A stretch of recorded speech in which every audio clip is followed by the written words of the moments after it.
Welcome to big news. నేను మీ గౌసుద్దీన్ షేక్. ఉన్నదే రాస్తా, చూసిందే చెప్తా. అతడు ఒక కరుడుగట్టిన దొంగ. పక్కా స్కెచ్ వేస్తాడు, అనుకున్నది సాధిస్తాడు. దొంగతనాన్ని చాలా సునాయాసంగా కంప్లీట్ చేస్తాడు. చాలా నైపుణ్యంతో ఆధునిక టెక్నాలజీ ఉపయోగించి దొంగతనాలు చేస్తాడు. కోట్ల రూపాయలు కొల్లగొడతాడు. అది ప్రముఖుల ఇళ్లలోనే. బాగా డబ్బున్న వాళ్ళ దగ్గరే దొంగతనాలు చేస్తాడు. కానీ దోచుకున్న సొమ్ముతో జల్సా చేయడు. దోచుకున్న సొమ్ము తను కూడబెట్టుకుని దాచుకోడు. మరి ఏం చేస్తాడు? పేదలకు పంచి పెడతాడు. పెద్దలను దోచుకుని పేదలను ఆదుకుంటాడు. పేదలకు తాను దోచుకున్న డబ్బంతా పంచి పెడతాడు. అతన్ని జనాలు రాబిన్ హుడ్ అంటారు. బీహార్కు చెందిన మొహమ్మద్ ఇర్ఫాన్ ఇప్పుడు ఒక రాబిన్ హుడ్. ఆయన దోచుకున్న సొమ్ముతో జనాలను ఆదుకుంటూ పేద ప్రజలకు మరీ సహాయ సహకారాలను అందిస్తూ మంచి పేరు ప్రఖ్యాతులే సాధించాడు. బీహార్లోని గర్హా సమీప జోగియా గ్రామానికి చెందిన Mohammed Irfan alias Robin Hood alias Ujjwal చాలా తెలివిగా టెక్నాలజీతో దొంగతనాలు చేస్తాడు. ఖరీదైన ప్రాంతాలపై కన్నేస్తాడు. సెల్ ఫోన్, చెప్పులు అస్సలు ఉపయోగించాడు. చోరీ సమయంలో కెమెరా కళ్లకు కూడా చిక్కకుండా జాగ్రత్తలు తీసుకుంటాడు. ఇలాంటి పేరు మోసిన అంతర్రాష్ట్ర దొంగను జూబ్లీహిల్స్ పోలీసులు పట్టేసుకున్నారు.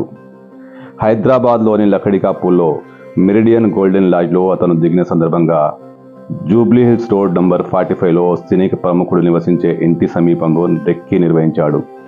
దొంగతనానికి అనుకూలంగా లేకపోవడంతో జూబ్లీహిల్స్ ఎమ్మెల్యే కాలనీకి వెళ్ళాడు. ధ్రువ అనురాగ్ రెడ్డి అనే ప్రైవేట్ ఉద్యోగి ఇంట్లోకి ప్రవేశించి 5 లక్షల రుద్రాక్షతో కూడిన బంగారు గొలుసు చోరీ చేసి ముంబైకి పరారయ్యాడు. పోలీసులు 75 కెమెరాల ఫుటేజీని పరిశీలించిన ఆగంతకుడి ఆచూకీ లభించలేదు. వెంకటగిరి ప్రాంతంలోని సీసీ కెమెరాల్లో ఆగంతకుడి ఆనవాళ్లు కొంతవరకు కనుగొన్నారు. అయితే ఈ రాబిన్ హుడ్ మళ్లీ హైదరాబాద్కు వచ్చాడు. శుక్రవారం యూసుఫ్గూడ చెక్పోస్ట్ వద్ద పోలీసులు అతన్ని పట్టుకున్నారు. ఢిల్లీలో 4, హైదరాబాద్లో 4, బెంగళూరులో 7 కేసులో ఇతను నిందితుడు. ఇతని నుంచి ఒక పెద్ద స్క్రూ డ్రైవర్, చిన్న screwdriver, Jio dongle Tecno smart cell phone, ఆకుపచ్చ రంగు హుడీ, మంకీ క్యాప్, నలుపు రంగు టోపీ స్వాధీనం చేసుకున్నారు. ఆశ్చర్యం ఏమిటంటే ఈ రాబిన్ హుడ్ తాను దోచుకున్న డబ్బుతో సొంతూరికి వెళ్ళి అక్కడ అభివృద్ధి పనులు చేపట్టాడు. ఇంటి పరిసరాల్లో ఆ కాలనీకి ఆయన ఉండే ఊరికి కరెంటు లేకపోవడంతో విద్యుత్ స్తంభాలు ఏర్పాటు చేశాడు. ఆ గ్రామంలో విద్యుత్ వెలుగులు నింపాడు. అందుకే అతన్ని ఉజ్వల్ అని అంటారు.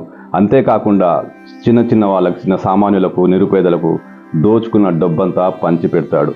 ఈ కారణంగా అతన్ని అభినవ రాబిన్ హుడ్ అంటారు, నయా రాబిన్ హుడ్ అని కూడా అంటారు. అయితే చాలా తెలివిగా కెమెరాలకు చిక్కకుండా, ముఖ్యంగా సీసీ ఫుటేజ్లకు అసలు ఏమాత్రం అంతు చిక్కకుండా చాలా తెలివిగా దొంగతనాలు చేస్తుంటాడు. హైదరాబాద్, ముంబై, బెంగళూరు వంటి ప్రాంతాలకు తిరుగుతూ తాను అనుకున్న ప్రాంతాన్ని, ఆ ప్రాంతంలో రెక్కీ నిర్వహించి చాలా సులువుగా దోపిడీ చేసి, దొంగతనాలు చేసి ఎలాంటి ఆనవాళ్లు లేకుండా తప్పించుకుని పారిపోతాడు. కానీ అతని టైం బాలేదు. ఓ సీసీ కెమెరాలో కొంత అస్పష్టంగా అతని ఫుటేజ్ దొరికింది. అంతే, అదే అతన్ని పట్టించింది.